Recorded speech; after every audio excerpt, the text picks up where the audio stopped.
Welcome to the Stage 1 guide of how to choose what your major project is going to be this year. This semester, your major project will be something that you get to choose. In the past, you have done a child's toy at Year 8, you've done a wooden clock in Year 9, you've done a desktop storage unit last year, and you've also made some kind of frame table project. This year, in Year 11, it's your choice. It's free choice. Now, in the past, students have done things like a bedside table, a side or an end table, a blanket box, underbed storage, or some kind of multifunctional piece.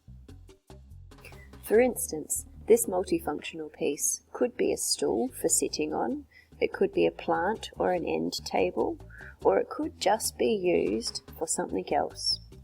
Now, these last few designs that I've shown you are just ideas. You get to choose what it is that you want to make, and it could be something entirely different. If you're unsure, flick me an email and I'm happy to have a look at any design ideas that you've got. Now, this design is something that is a true multifunctional piece. This could be some kind of storage chest that sits at the foot of your bed in your own bedroom.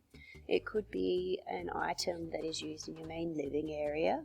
It could double up as a coffee table, or it could just be an extra form of seating. Now, this particular type of construction is what we call carcass construction. This is where each of the four sides of the project are made up from a solid panel.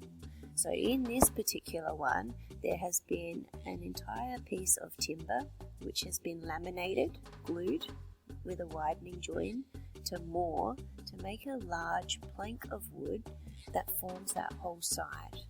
Carcass construction is defined by the types of joins that are then used to make more of a box type of shape. So here we have a double rebate joint. This particular shape here probably looks familiar to you from last year in Year 10 when you used the plunge router to make the rebate and the housing joins of your desktop storage unit. Now, this method of construction, where we've got solid timber planks that are laminated together to make each side panel, is really strong. Solid timber has extreme strength going across its grains.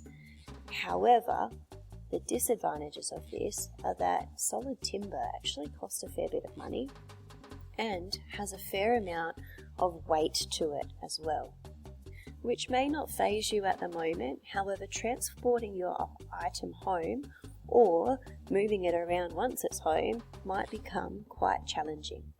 And that's where a different method called framed carcass comes in handy.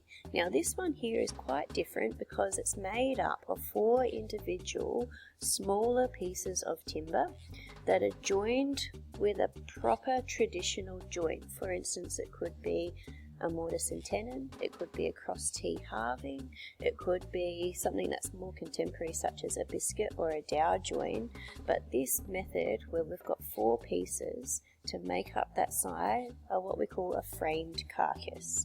It's then on the back got a rebate with a panel of plywood which is only 3mm thick and a lot cheaper and a lot less weight to make. Now, in this last slide, I've mentioned that plywood is a lot cheaper.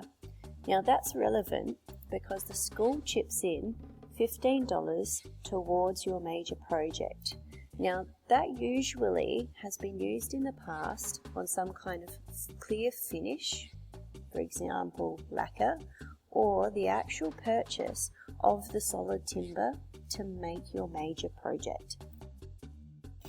Less common uses of that $15 also go towards hardware, for example, hinges, handles, drawer runners, slides of different kinds, or casters, wheels, etc. It's up to you how you want to use that money. Most of the time it's spent to foot the bill for the solid timber costs.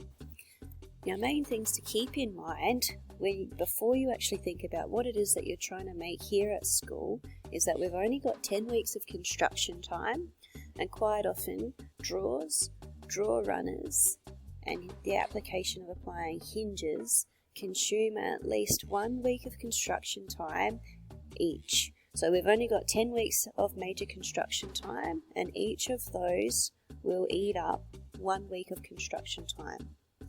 Angles look beautiful, particularly on stools and small coffee tables. However, they are very challenging to calculate, and they are also very challenging to clamp while gluing because they slip and slide around. Your final product needs to be relatively easy to take home. Okay, so if you catch the bus, you will need to organise someone to help transport it at the completion of your construction, or organise something that can be taken home in stages, or design something that's smaller yet uses high quality solid timber joins.